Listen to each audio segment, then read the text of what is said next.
lalabs, good day for today's video naman nga po ay dumating na ang pinakahihintay ko na umanak na ang aking baboy na si Pinky. Kaya naman lalagyan ko siya ng trapal dahil masama po ang panahon.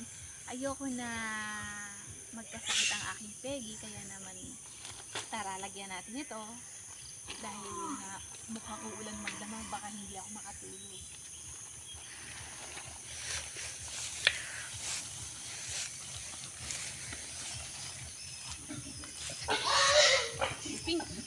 Pinky! Natutulog kasi siya, makakalahod. So, alam niyo ang baboy mo talaga kapag ganyan nanganganak, kahit gaano pa siya himas-himasin, talagang mahal na mahal mo siya kahit anong gawin mong himas sa kanya, pero napakailap talaga niya mga kaibigan kapag manganganak ang baboy damo. Kaya naman, pero hindi talaga hindi ko siya lalagyan kung bakit ba naman hindi ako naging ready. Hindi ko kasi na-ilista kung kailan ko siya napababahan, kaya naman nalimutan ko talaga kung anong date anak siya, kaya inaabangan ko na lang talaga kung kailan siya anak. Kaya hindi talaga ako pwedeng mag-ingay, so hindi rin pwedeng lumapit ang ibang tao, talaga yung nagpapakain lang talaga sa kanya pwedeng lumapit, dahil pag ibang tao ang lumapit sa kanya magwawala po siya. Ayaw niya ng ibang tao yung hindi niya naaamoy kahit kasi okay. Huwag kang mahinga, huwag ka na sumama.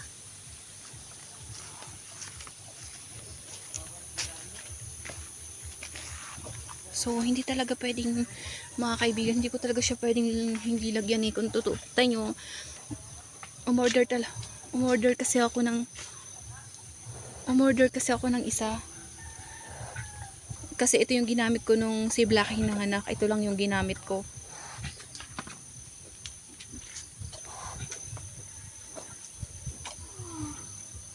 So, ayun. May isa na pong umanak na lumabas. Kailangan ko talaga siyang lagyan dahil talagang lalamigin po sila kapag magdamag ang ulan naku, baka kinabukasan wala tayong madatna na Peggy. Kaya kailangan ko siyang malagyan. So doon ako sa likod dadaan. Lumakad ka na doon sa likod. Hindi talaga pwedeng hindi. Ayan, ako, patay, nakasuot ba ang paa mo, Pinky, dyan sa kabilang paa mo? Shucks! Oo nga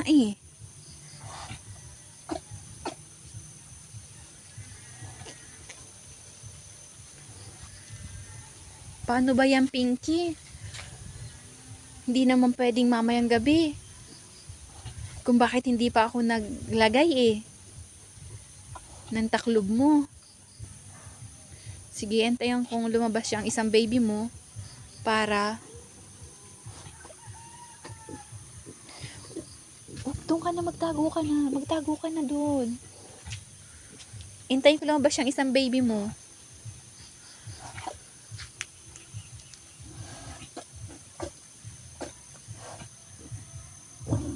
Shh, it's okay. Shh.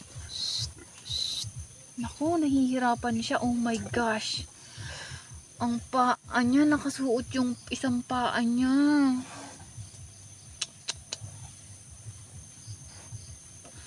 Ang pangit naman yung Pinky, isa lang ba talaga yan? Hindi pa ba lumabas yung isa? Oh my gosh. Oh, apakan mo, Pinky. Dalawa na siya. Pinky. Miguel, umalis ka dyan. Pinky, oh my god. Pinky, yung paa mo sumuot na pala sa liig. Oh, Pinky, I'm sorry. Sumuot na pala yung paa mo dyan sa liig mo. Oy, hindi ko na-check kanina.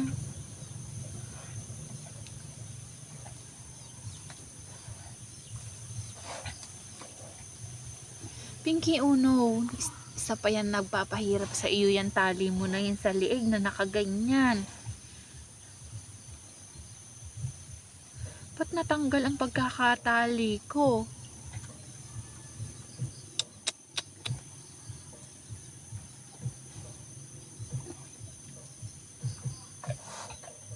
So, kinakailangan ko talaga siyang malagyan Dito na lang ako, sa likod na lang ako dadaan.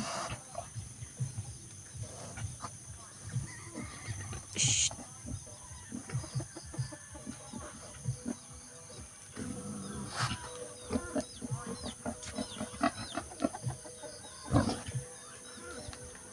Pinky, naipit. Pinky, come here. Come here, Pinky. Naipit. Oh no. Pinky.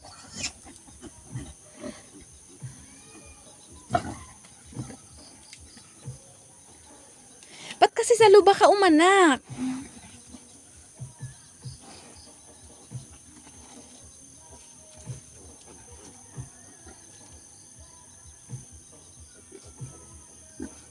Yan, napilay na Pinky.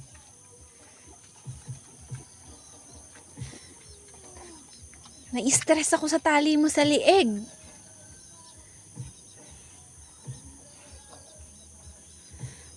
Hindi kasi katulad ng puti. Yung puti, 'di ba, nakahiga lang siya. Behave na behave. Ito talaga, hindi mo talaga siya pwedeng lapitan. Kahit na sa pagbabahog mo ay anong himas-himas mo yan.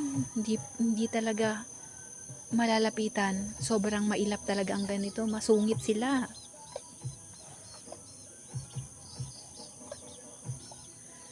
Pinky, yung anak mo. Ang pangit nung inanakan mo.